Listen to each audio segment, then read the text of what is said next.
أعوذ بالله من الشيطان الرجيم بسم الله الرحمن الرحيم الحمد لله رب العالمين الرحمن الرحيم مالك يوم الدين إياك نعبد وإياك نستعين اهدنا الصراط المستقيم صراط الذين أنعمت عليهم غير المغضوب عليهم ولا الضالين وإن تستفتحوا فقد جاءكم الفتح نصر من الله وفتح قريب وبشر المؤمنين بسم الله الرحمن الرحيم قل هو الله أحد الله الصمد لم يلد ولم يولد ولم يكن له كفوا أحد بسم الله الرحمن الرحيم قل أعوذ برب الفلق من شر ما خلق ومن شر غاسق إذا وقب ومن شر النفاثات في العقد ومن شر حاسد إذا حسد بسم الله الرحمن الرحيم قل أعوذ برب الناس ملك الناس إله الناس من شر وسواس الخناس الذي يوسوس في صدور الناس من الجنة والناس إن الله وملائكته يصلون على النبي يا أيها الذين آمنوا صلوا عليه وسلموا تسليما صلى الله تعالى عليه وعلى آله وصحبه وسلم تسليما سبحان ربك رب العزة عما يصفون وسلام على المرسلين والحمد لله رب العالمين. Thank you very much, Bishop Baboucarr. Gracious and eternal Father, God of grace, God of mercy, and God of compassion, you have made all humankind in your image and in your likeness. We ask, Lord, that you look kindly upon us, the people of this nation, the Gambia, as we go through this process of truth hearing, of confession. Help us that we will be able to forgive one another, that we will be able to have love in our hearts for one another. And help us, Lord, that as the truth comes out, that the healing process will be ongoing, and that everybody who have been victims will be completely healed at the end of all of these. And we ask that by your goodness and your mercy and your grace, that you will unite all of us again together in one bond of peace, of harmony, of love, and of unity. In Jesus' name we pray, praise, and thanksgiving. Amen. Thank you. May God Almighty bless our proceedings. Lay Council, are we ready for today's proceedings? Good morning. Oh, yeah. Go ahead, please. How are you? Good morning, Mr. Chairman. Good morning, Commissioners. We are ready to proceed. The witness is in the waiting room. So I would ask the usher to bring him in and administer the oath.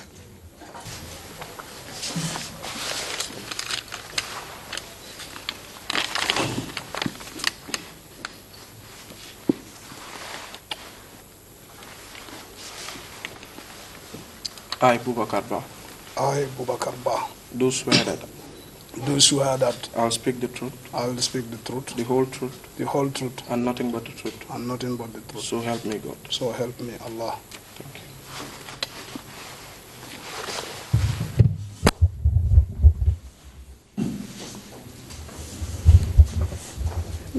you. Good morning, Captain Ba.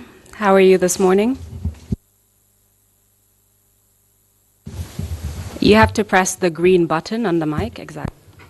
Good morning. I'm fine, alhamdulillah, thank God. So let me begin by explaining how the system works in the courtroom, in the hearing room. In order to, for you to be heard by the interpreters who are interpreting in the local languages, you'll need to press the green button to activate the mic before you speak.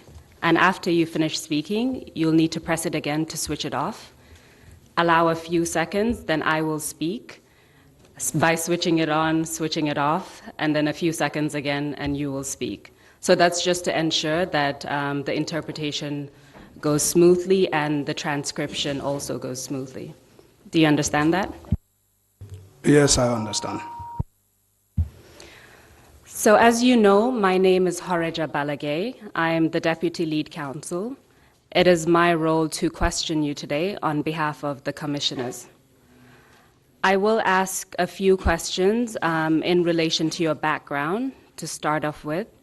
So about your educational background and your military career. Then I will ask you about your knowledge in relation to the events of November 11th. Then we will address the torture of Mr. O.J. Jallow. and then we will conclude with your own victimization. Are you ready to proceed? Yes, I'm ready to proceed. Please state your full name. My name is Baboucarr Ba. What is your current rank, Mr. Ba? My current rank in the Gambia Armed Forces, I am a captain, a commissioned officer captain. When were you born, Captain Ba? Since I came from the village precisely, I cannot tell. But then it's roughly around 1972, which I learned from my mom from a person whom I was born a week after. You said that you were born in the village. Which village were you born? Actually, I was born at the SL Health Center. At that time, we used to live in Galoya, but later we migrated to Bunyadu village, North Bank region. So I can remember that, I grew up in Bunyadu village. Can I suggest that you pull the mic closer towards you so you don't have to strain yourself to reach out each time? Can you tell us when and where you attended primary school? I went to Berending Primary School, Berending Secondary School, and then I did my O-level with Nusrat High School. When did you finish your O-levels at Nusrat High School? That was in 1991. After you finished high school, what did you do next? When I finished high school, I was staying in Kololi. So one weekend, I had a visitor. After drinking attire, I was seeing them off to the Senegambia Road. And we happened to meet with some of our schoolmates. And in a casual conversation, they told us that they were coming from the selection, the Gendarmerie selection in Bakau. This was in 1991, correct? It was, yes, it was in 1991, yes. After they told you that they were coming from the selection of the Gendarmerie, what did you do next? Did you join the Gendarmerie? Yeah, we had a conversation and, they were telling things about how those guys are, so that somehow also motivated me, plus one friend whom I was also living together. So that night, we decided that we should also go and attend the selection the following day. So which aspect of joining the Gendarmerie motivated you into going to join? Because my schoolmates, I saw a lot of my schoolmates who said they were joining. As a young man, I also wanted to join because I felt that, it's the Gendarmerie and the Army is a manly organization. So I felt like joining. So you joined the Gendarmerie in 1991. Can you give us a brief overview of your career from 1991 until 2019? Yeah, I joined the then Gambia National Gendarmerie on the 24th of July 1991. We started our training, and towards the end of our training, because then the Turkish Gendarmerie training team had come to the Gambia, and we were the first intake of the Turkish Gendarmerie training team. Towards the end of the training, there were vacancies for commissioned officers from Turkey to the Gambia, and then it was an open vacancy for which any member can apply, including us who were at the training school that time. So I also decided to apply. and we had an intensive course, an examination. Then I think the slots were 8 that time. So eventually, following the end of the trials and the examination, I happened to be among the first 8. So then I was among the first nominated 8 members to go for overseas training to Turkey. Do you recall what year that was when you went to Turkey? That was in 1992, I think around February or March 1992. So among my intake members, it was 8, but there were also 2 other cadets of the Gendarmerie who had not been on overseas training. So they decided to join us with those people and to go to Turkey for that training. Actually, the officer slot was 5. Then because of the extra 2 cadets that were brought in, even though I was initially registered as a cadet, so I was dropped to go as an NCO student, because the commander that time, Major Karaduman that time, the Turkish training team leader, said that those who have passed, all of them must go, whether others go or not, but all of them must go. So based on that, I happened to go to Turkey as an NCO student. By NCO, I mean a non-commissioned officer. How long did your training in Turkey last? I was in Turkey until late 1993. I think around October the 27th, if I can recall. Then that was the end of our training. We graduated from Turkey, and then we returned back to the Gambia. But when we were in Turkey, the amalgamation took place in our absence. So when we came, we found that most of our colleagues, or all of our colleagues, are putting on police ranks. Some of them had already transferred to the army. So when you came back around October 1993 and found that the Gendarmerie had been amalgamated with your colleagues, some of them joining the police, some joining the army, what happened to you? Where did you go? Yes, like I said, some went to the police, some went to the army, and there was the tactical support group also. So after my disembarkation leave, when I reported, I was posted to the Gendarmerie training school to work with the Turkish Gendarmerie training team. So you remained with the Turkish Gendarmerie training team that was in the Gambia until when did that end?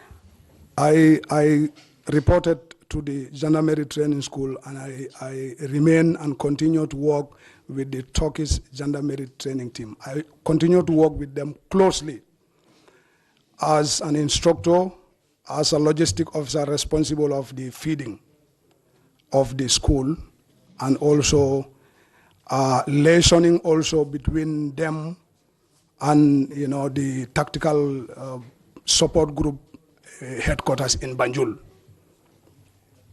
I was working in that capacity until 1994. What was your rank at that time? When I returned from Turkey, I was promoted to a corporal. Then subsequently, I was promoted to an acting sergeant. Do you recall when you were promoted to an acting sergeant? I was promoted to an acting sergeant. I don't remember the date precisely, but it was in early 1994. So after being promoted as an acting sergeant, what happened next in terms of your military career? I still continued to work with the Turkish Gendarmerie training team at the training school in Baboucarr. Still as an instructor, as an NCO responsible of the feeding, and also as a liaison officer with the Turkish Gendarmerie training team. When was your next promotion after this? I think in 1996, I was promoted to a staff sergeant in 1996 or 1997, if I'm not mistaken. As a staff sergeant, where were you based? What was your responsibility in 1996? Say again? As a staff sergeant, what was your responsibility in 1996, and where were you based? Well, before then, when I was working with the Turkish Gendarmerie training team at the school, suddenly in 1994, military takeover happened. Then after that, the events that happened after the 1994, then I was subsequently transferred to Farafenye. There are things that happened before that. 1994, as I mentioned in my statement, the day of the coup, I was still working with the training school. So I went to the training school. Can I just to interrupt you. I want to address your career, and then we'll come back to the events of 1994. So we still want to have an idea of who you are and your progression within the military. So in 96, you said that you were a staff sergeant. Yeah, I was promoted to the rank of a staff sergeant, and I still remain with the Gambia National Army Training School, which was relocated from Farafenye Barracks to Baboucarr Barracks, my old location. So from 96, you were in Baboucarr Barracks. What was the next promotion you had? What year was that, and what was the rank? Then I think in 2006, I was promoted to the rank of a warrant officer class 2. And after that, what was your next promotion? Then in 2007 or 8, I was promoted to the rank of a lieutenant. How long did you remain a lieutenant? From 2008 to 2012. And what rank did you have in 2012? In 2012, I was a lieutenant, and then I was recommended for promotion to captain. So I was promoted to captain in 2012.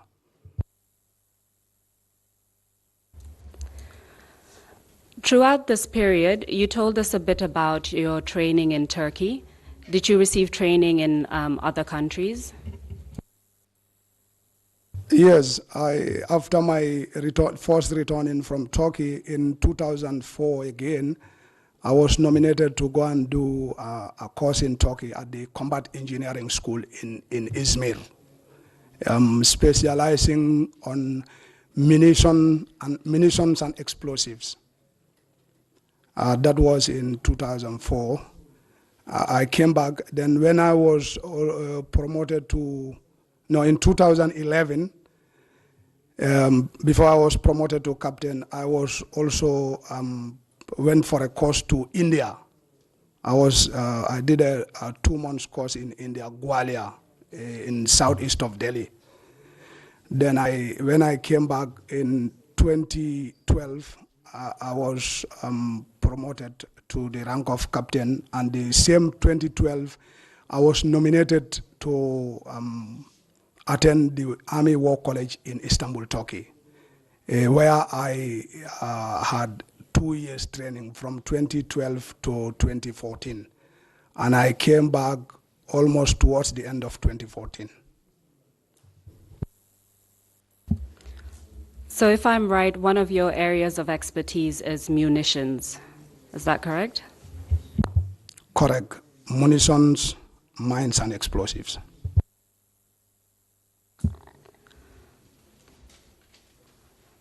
I want to take you back now to the events of 1994. Can you tell us briefly about the coup itself in July 1994? Okay. In 1994, like I said earlier, I was working with the Turkish Gendarmerie training team. So one morning, that day I was even a little bit late to wake up because I didn't go to bed early. Then while I was taking shower, at my accommodation, I saw soldiers running. Some gendarme officers running towards the admin area, the main gate area. So, and then I saw somebody running. I asked, "Hey, boy, what are you running?" They said that there is a mutiny in Yundum, and that possibly they will attack the Fajara barracks. So he went away. Just on my own time, I continued, fetch my water, take my shower, change dress, and then I walked to the training school. When I reached the training school, that time the Turkish members of the Turkish training team were not yet at work. Probably they might also have had the information, I don't know. So while I was at the school, this rumor of mutiny was going on. So then, I went to Fajara barracks because that's where we have our weapons. The training school doesn't have any armory. We keep our weapons at the Fajara barracks. So I proceeded to the Fajara barracks to send out my weapon from the armory. And when I went there, I got more information that some of the members, particularly the commando unit, they have been taken to Banjul, to Denton Bridge, because it is alleged that the mutineers are heading to Banjul for them to go and stop them at the Denton Bridge. So then I signed out my rifle and I went back to the training school. So when I arrived at the training school, I said, let me go in to the office and call members of the Turkish training team to inform them that let them hold on before they come because it is not safe for them to come to the office. So when I went inside, I attempted to call them. I saw that the telephone line was dead. The telephones were not responding. So I went to the other office also to check the line, to check so that I can call them. When I left the telephone, I didn't hear anything. So I thought probably maybe it has not been properly fixed. So while I was trying to check whether the way they fix it is not good, suddenly I heard firing outside. So I heard sustained firing outside, very close in fact. So I was listening to know what the firing is. Then suddenly I said, let me come out and then to find out exactly what is the problem. So by the time I stepped out from the office, then I had seen some strange people, soldiers, carrying weapons, others carrying rockets, others carrying some light support weapons, advancing towards us. Then that's where they arrested us in '94. I think it was only a few of us because the training school we had less personnel that time. So then they put us front to go to take us towards Fajara barracks, and they were behind us, so they like use us as human shield. They were behind us, and we were moving towards the Fajara barracks, and they were firing up and then also firing on the sides. So until eventually we arrive at the Fajara barracks, those gendarmes who were there also were also firing towards that direction, you know. So suddenly we went up to around the offices at Fajara barracks. So when we finally arrived at the Fajara barracks, most of the gendarmes who were firing, some of them flee. And then the rest of them were arrested. I remember Salih Umbai, he used to be the adjutant that time. Of course, I was with him on the course to Turkey. He went as an officer cadet. He was using his pistol to fire these people having the rifle. And suddenly, you know, when his rounds finished, I saw a small guy, you know, slapping him. And that happened to be Sana Sabali. Hydra was there. I recognized Hydra because I met Hydra in Turkey, although we were not very used to one another. But then casually I recognized him and I know him. We just used to greet and chat a little bit. What was Hydra's first name? Sadibu Hydra. Please continue. So then, you know, the army officers arrested, you know, the gendarmes that they were able to arrest, including Salim Bai.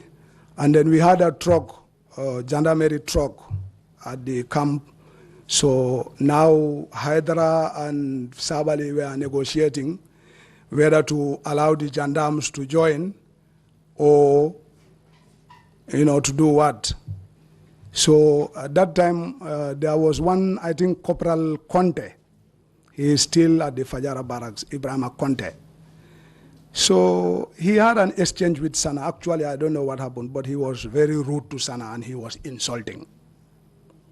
So now, Sana said, now no negotiation. Now they have to enter the truck and then we take them to Yundum barracks. So they ordered people to enter, and then Conte was still refusing to enter. And that time, Sana said that if Conte doesn't enter, there was a soldier who was carrying a rocket-propelled grenade that he was going to fire it on the gendarmes. So it was the people who were being arrested who they themselves grabbed Conte and then throw Conte into the truck. Then we were driven to Yundum. So we were kept in Yundum for, I think, 2-3 days. Then they let us out. When we were let out... Sorry, just a few questions on that. Where were you kept in Yundum? Yundum, I recall, I think the NCO mess, I was kept at the mess. At the senior NCO mess, just when you enter Yundum now, after the military police, there is a place, it was the senior NCO mess. I was kept there in the hall, the senior NCO's mess hall, and then they have guards there. Was your family aware of where you were during those 3 days?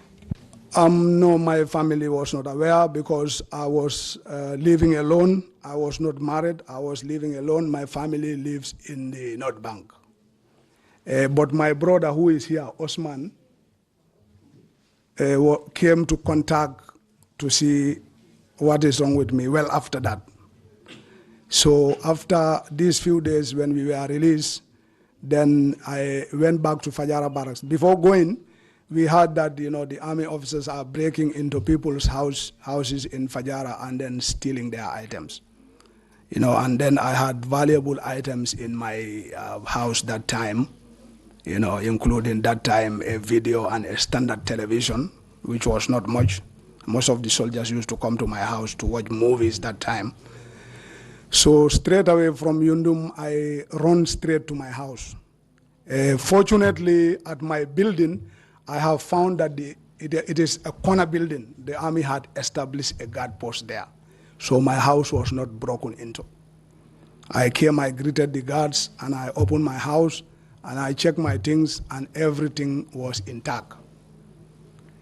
So then they said that they were writing the names of people at the main headquarters in Fajara Barracks there, so I went there to give my name. When they asked, I said I was in Yundum, so I heard that they are giving them, so I also came and give my name. And from that time, they instructed that people be reporting to the Fajara Barracks, to the Fajara Barracks, yes, not at the school, so we were reporting at the Fajara Barracks. Then subsequently, after a while, they read the posting list, and then I happened to know that I was posted in Farafenye. So arrangements were made, and then I reported to Farafenye. When the events of November 11, 1994 occurred, where were you living at that time? I was living at the Fajara Barracks. I was staying at the Fajara Barracks at Yamaton Block, room number 1. You've told us that you were a trainer. At that time, were you still going to the training school, or were you based entirely in Fajara Barracks itself? Like I said, I was posted to Farafenye. Then I think they realized that, I used to work at the training school with the Turkish Gendarmerie training team. So I was posted to the Gambia National Army Training School, which was in Farafenye. Then after some time, the training school was relocated back to Fajara Barracks, my former place. So I was working at the training school, Gambia National Army Training School at the Fajara Barracks, and living at the Fajara Barracks as well. So what's the distance between where you live in Fajara Barracks and the training school? It's like a 10 minutes walk from my house in Fajara Barracks to the training school. It's like 10 minutes because the training school is co-located with Fajara Barracks. It's in Fajara Barracks. So in the days leading up to November 11, 1994, was there anything in particular taking place at the training school at that time? Yes, when we came back from Farafenye, when we relocated the school to Bakau, there was this instructional training. That is like training of trainers, because we are instructors. Sorry.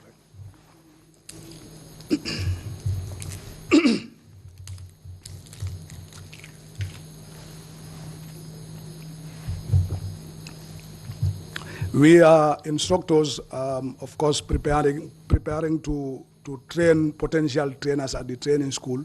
So we have our own training of trainers at the school. But also around that time, there were these new weapons that were imported or smuggled into the Gambia by the Armed Forces Provisional Ruling Council into the Gambia. So part of the training also was training on those weapons. Although those weapons, because I was trained in Turkey, I had already seen them. There were new weapons in the Gambia, but I have already seen them. I have already operated most of, if not almost of them. So training in those weapons was also part of the training program at the training school at that time.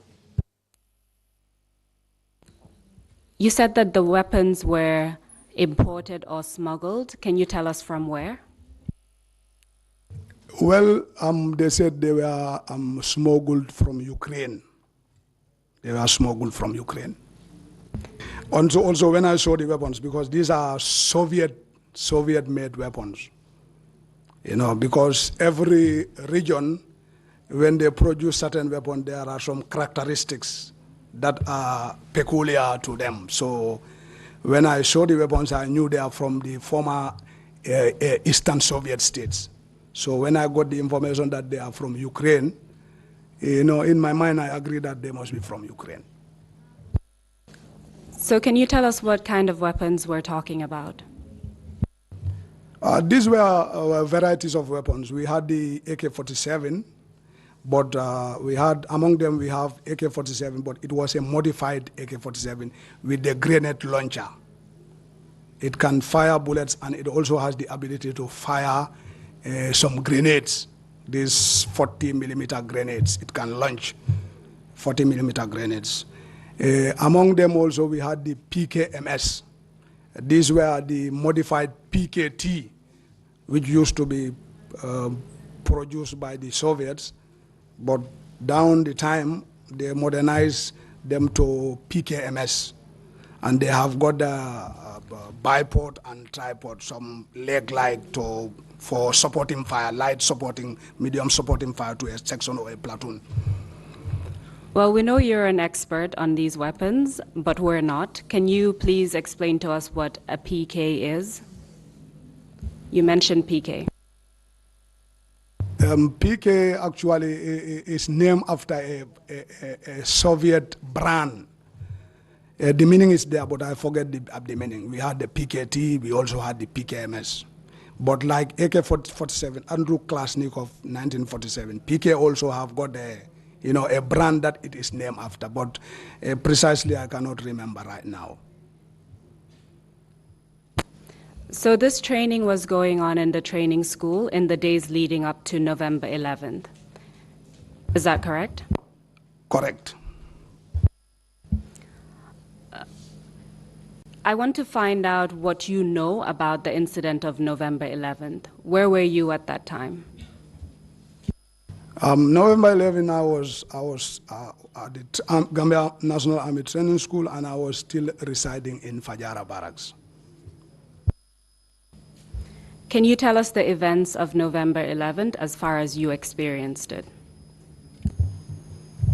Okay.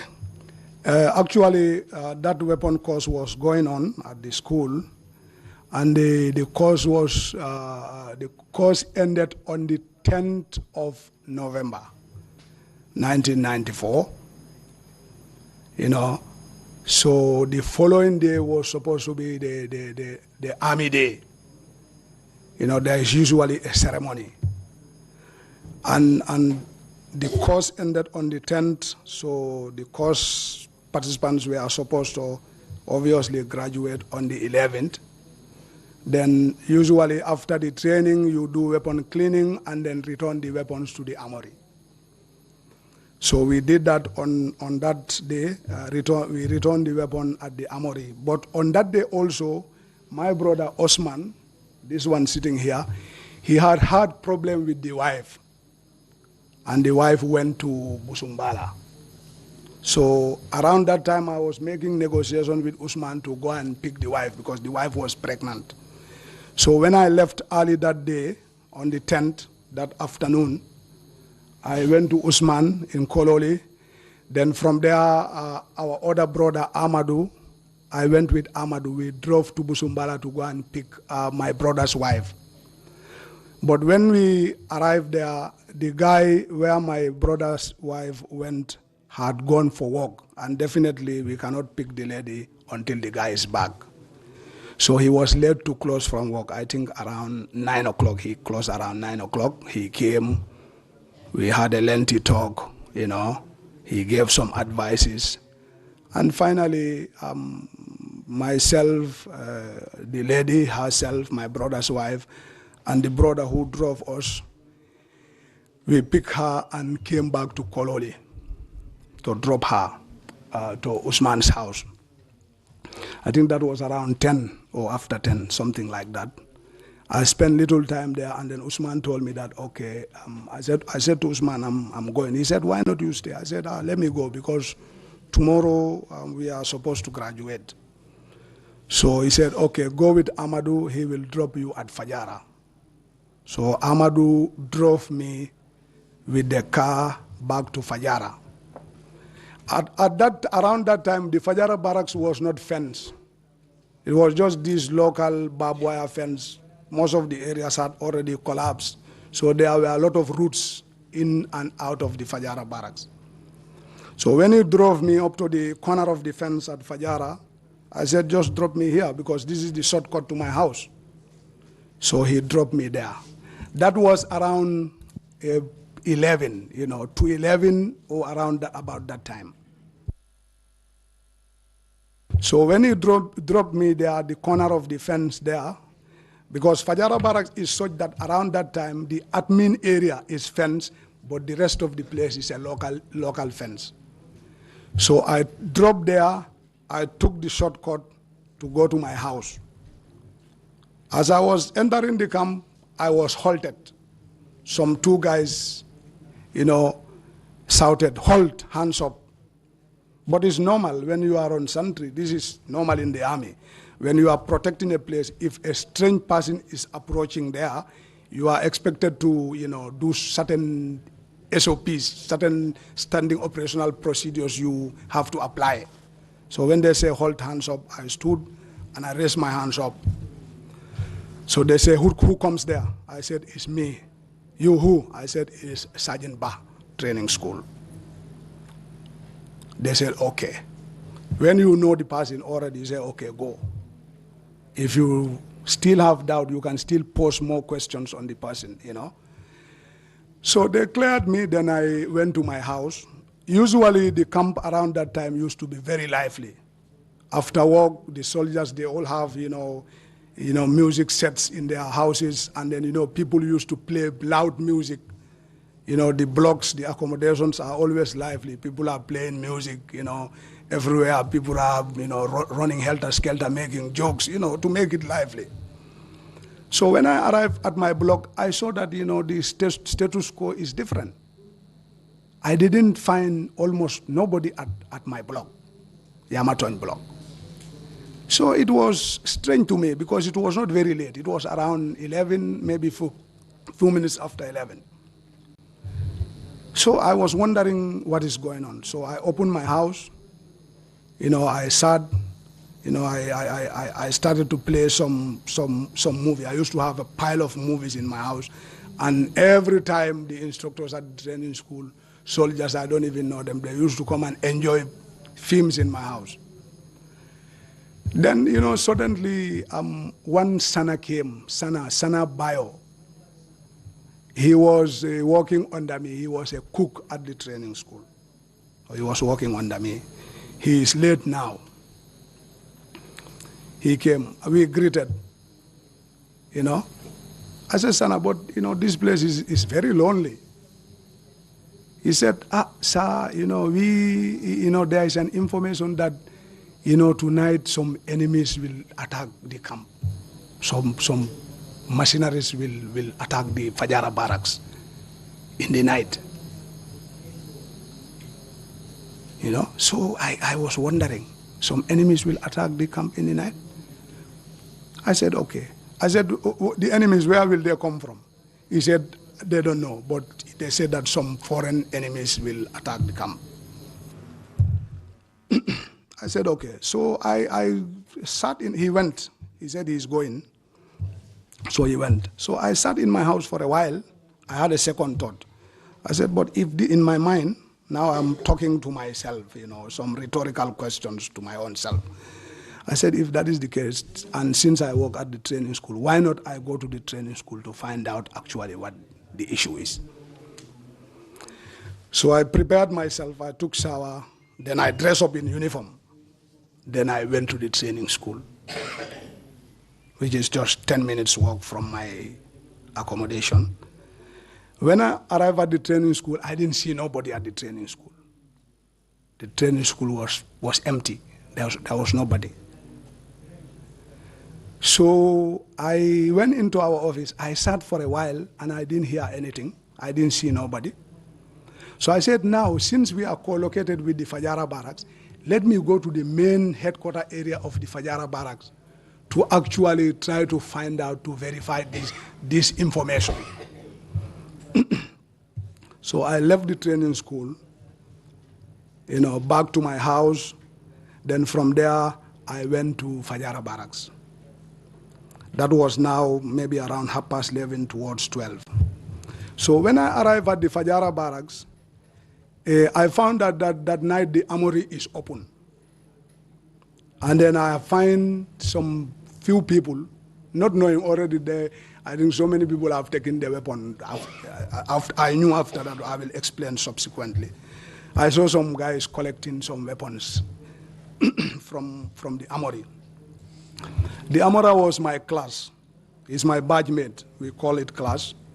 Mustafa Fall, he was also a sergeant. He also trained in Turkey, and he is also a weapon specialist like me. So I went in there, and I also checked for the best weapon, for the most suitable weapon. Then I also took the weapon, I took some ammunition, I took so many grenades, I took some hand grenades as well, you know, and I came out. When I came out, I asked, he was busy issuing weapons. Then later I asked him, I said, but boy, what is going on? He also gave me the same information that they allege that there are enemies coming to attack the camp, you know. So then after taking my weapon, I also remained there. I remained together with Fall. That was around after 12. So we were there nothing. Up to sharp 2 a.m. in the night. Then we had firing from around the Fajara Barracks back gate, the training school area, and around the accommodation area. We had some, you know, firing coming towards us. You know, they were firing, and then some of the cells were landing at our place. Then also from our end, also then firing started. And I had so many firing from our own end towards to counter where the fire is coming from. I then realized that then there must have been a lot of people who had already taken weapons and then firing to that direction. It was nighttime. You know, some even fire the bulbs, you know, and then the light goes off. So there was that firing. We are firing to the area where the firing is coming on and coming from, and they are also firing. That lasted until morning. That lasted until morning.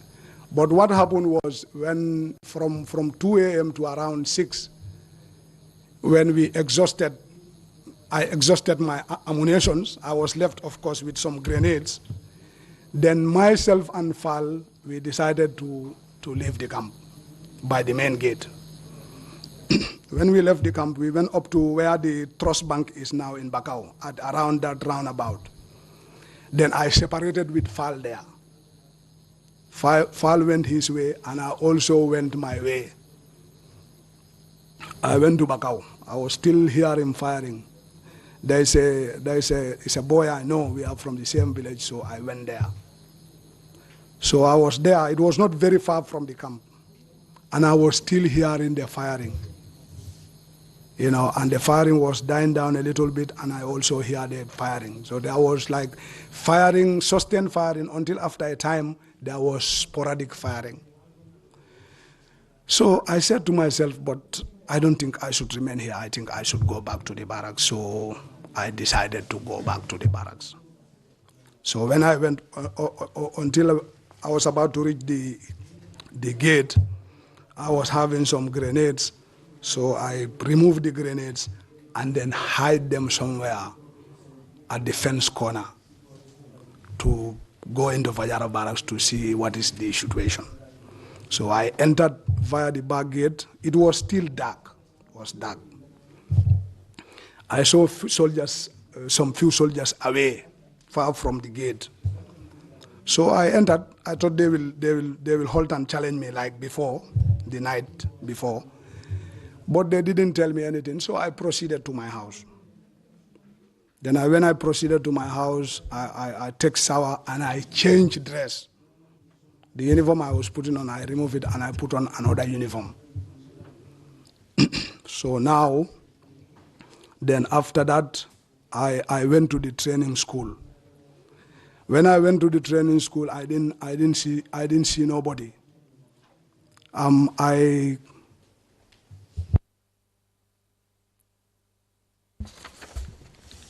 You may proceed, actually.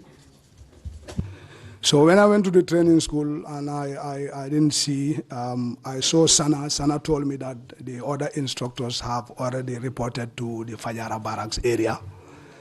So I left the training school and I went to the Fajara barracks. That morning, it was already bright before I went to my house, take shower, go to the school and go to Fajara barracks. It was already bright. So when I went to Fajara barracks, then I saw some of my colleagues, Parfati, and then other boys, So I was there. Then I think Yaya Fande, he was also here. So from the stories I heard, they said that, some officers were arrested and they were lined up in the field in Fajara barracks where the council members were, and the odd list of the council members and other soldiers were asked to fire at them. That was the information I've got. Then from there, that time the training school, the commandant was Peter Singate. Then after that, Peter came, and then he's saying that there was a coup. And some members of the training school, like LF Jame, Cadet Silla, and then he said that he hoped, other people are not part of it, because if they are part of it, then they would have to dance to the tune. So we were there. We were there until the late part of, in the afternoon, whilst we were sitting just around the armory there, waiting for further instructions. Then I saw the military police vehicle came, and it stopped around the main gate, and then, 2 soldiers were escorting a guy who was putting on only his underpants. His body was naked, he was only putting on underpants. And the 2 military police were escorting him with the rifles. Taking him to the office of the commanding officer. That time the commanding officer was Pamodu An. So when they were escorting him, he came closer. Just a couple of questions before you proceed. Do you know the name of the man who was being escorted, and do you know the names of the military police personnel who were escorting him? Yes. The guy who was escorted, when he came, when he was passing, because we were sitting and it's like, this is the way they were taking him. When they came closer, I recognized him. I recognized that he is Abdullah Ba, and he was a second lieutenant or a lieutenant. So the guys who were escorting him, I recognized one, the other I didn't recognize, because then I don't know the soldiers, most of the soldiers also I don't know them. Particularly if you are not serving with them in the same unit, you may not be able to know them. But the other guy who was escorting that Abdullah Ba was, I think, a Lance Corporal Mboop, Abdullah Mboop. Are you aware if Lieutenant or Second Lieutenant Abdullah Ba has a nickname? Yes, later I think they said they call him a chopping, something like that. Just to take you a bit back to a few events before we proceed further, you said that while you were at Fajara Barracks between 2 a.m. and around 6 a.m., you were participating in the firing against the people who were attacking the camp. Do you know who you were firing against? At that time, I didn't know. At that time, only thing I was also banking on was the information that there are enemies attacking the camp. But later, it came out clear that actually it was the council members with their soldiers. That is, the council members and their soldiers, yeah. You said that Peter Signate told you about individuals who had been killed, if I'm not mistaken. He said, yeah, he told us those who were involved from the training school, LF Jamme, Nyang Kabare, Sergeant Jadama, Samejo Trawale, and Cadet Silla, and that Cadet Silla is dead. he said that. Did he tell you what happened to the others apart from Cadet Silla? He said there are some people on the run and they are still looking for them.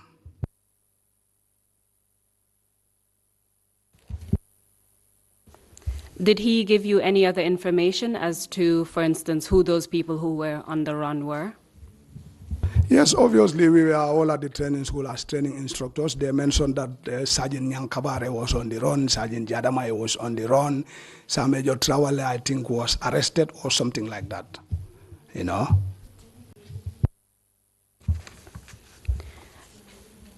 Did Peter Sinyate tell you anything else about how Cadet Silla was killed? Who killed him? No, he did not.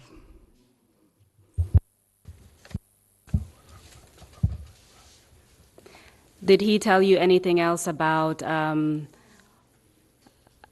other individuals such as Abdoulaye Ba, or it's only when you saw Abdoulaye Ba that you knew he was involved somehow? Yeah, when I saw Abdoulaye Ba, I was surprised because Abdoulaye Ba's sister, Jatuba, was my schoolmate. She was actually my, I think, classmate. And Abdoulaye that time, whilst we were going to school, sometimes he used to come to our village to visit the relatives there. The elder sister is married there. So I knew him from that time. So I was really surprised to see, and I'm wondering what must have happened.